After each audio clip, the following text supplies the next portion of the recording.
My name's Geraldine Speck. Everybody calls me June. I was born and raised here in town, and I've seen so many changes since I've grown up. When I was little, I couldn't say Geraldine, and I said June, and that just stuck with me. We had a train station. We could send telegrams. We could get on the train and go to Altoona or Lewistown, and going to the stores. We'd get a penny. We'd run up to Parker's and spend it. In a different, Art Parker over here. Snyder's was where this building's set, and in that old lodge building, IOM building. Bush-Shoop had a restaurant down here. Gilbert's had a meat market. They had another store that sold a little bit of everything.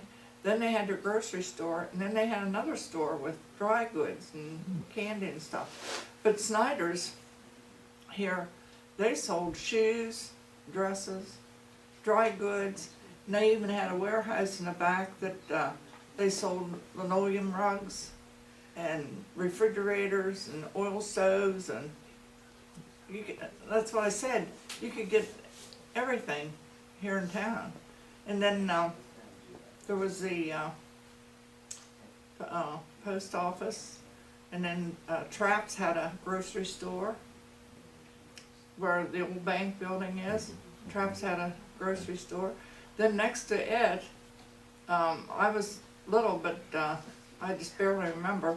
I think her name was Tilly Neese. Had a hat shop. It'd be in the corner of that parking lot there where the old bank building is. And then across the road, Weibel's had a store there that they sold linoleums and different things. And then Bennett's had a restaurant. Sam Bennett had a restaurant. okay. And L.L. Parker had that store where we went there for penny candy. And then Weibel's had a store, and then the barber shop, Bill Ross Barber Shop, and then a bank.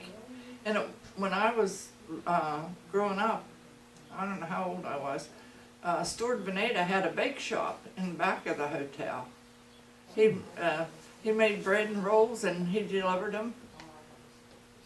And then Buck had a service station. Buck Buchanan had a service station, and he had a restaurant. Well, it was a barber shop at one time. What'd they call him? Thumb Baker. Thumb Baker had a barber shop, and then after he gave that up, then Buck opened a restaurant in there, and then he had his service station in back of it. And then out, it's torn down now, Wallet's had a store. It's between, I don't know who lives there now, and Terry Suiters.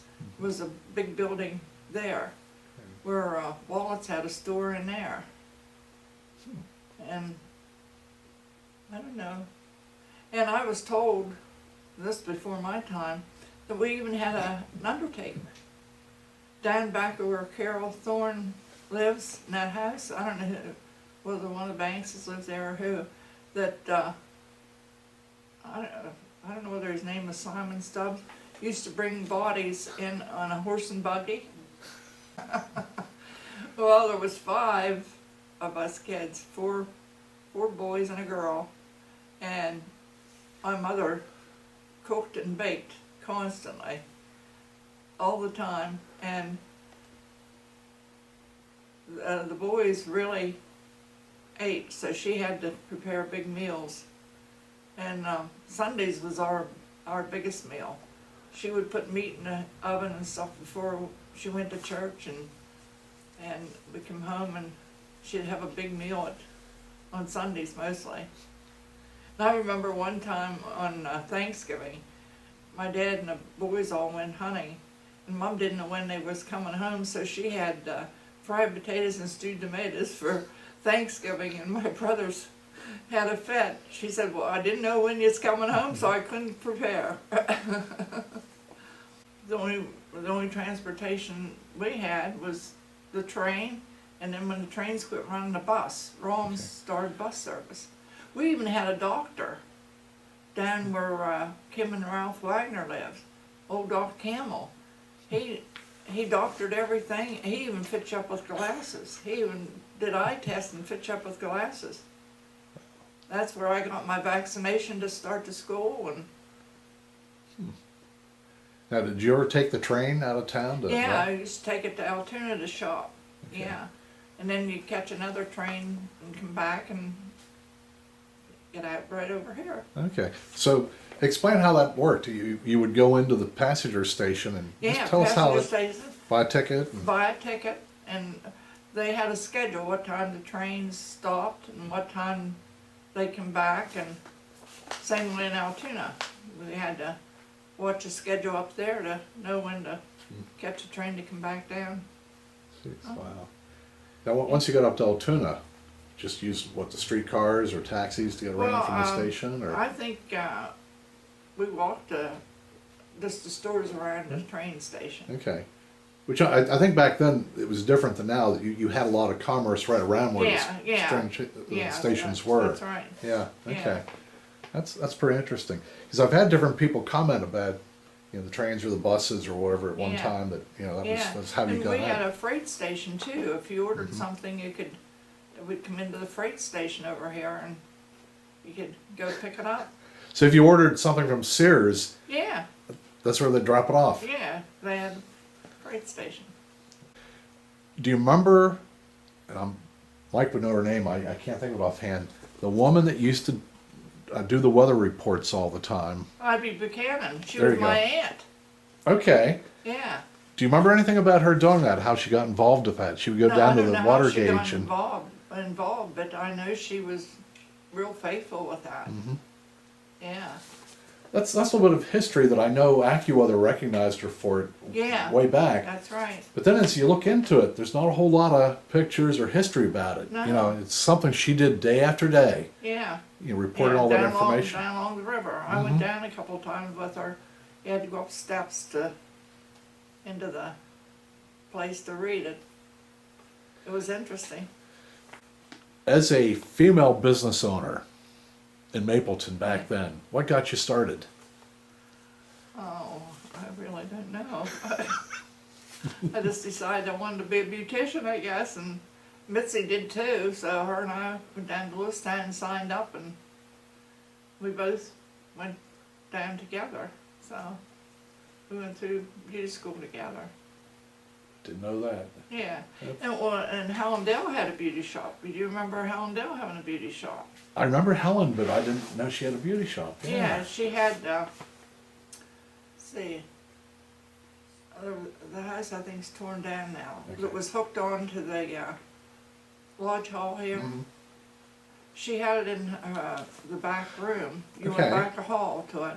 And then she moved up to where Dale Kaufman lives. And she had it up there in her living room, or front room. Wow. Again, that shows how things have changed, that at one time Mapleton supported 3 stores like that. Yeah, yeah. Yeah, and also, we had, in this lodge building here, we had Rebecca's, Pio Bay, Piosa Bay, and Oddfellows. Four lodges that met upstairs in the room. And your grandfather was big instigator. As soon as we'd become old enough, he was after us to join Rebecca's and Pio Bay. Really? They used to say, when I think it was 18, you better stay away from Jess Corbin, he'll have you in the lodge. Well, I've seen pictures of him with the outfit and Yeah, everything on, and yeah. But I've not heard much about his role and all that. But so Yeah. he was definitely a recruiter then. Oh, he was. Yeah, Sure, he geez. sure was. And then our band, we had our own band, but we didn't have to have bands coming in from out of town. That was great. Did you play in the band? No, No. no, my daughter was a majorette at one time. Yeah, but and we had band auxiliary and fire auxiliary. We don't have any of that anymore. Now, when you look at your brothers, your parents and all that, any of them work at the sand plant or the brickyards? They all, my dad and all four brothers worked at the sand plant. Yeah, they all drove truck, those big sand trucks. Yeah, then my dad, after he quit driving truck, he was a night supervisor. He worked 12 at night to 8 in the morning as a supervisor. When I played with kids, we called it the tie yard down there in the lower end of town. We go down there and play ball and then we had a shed up in back of our house that we made playhouses and played misses and we made our own entertainment. Now, did your family ever sit around the family radio? Yes. Okay. Yeah. Listen to the stories and yeah.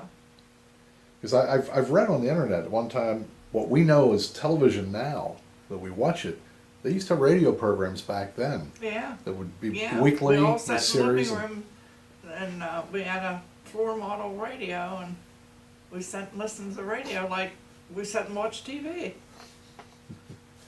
Do you remember when you first got a TV? No, not really.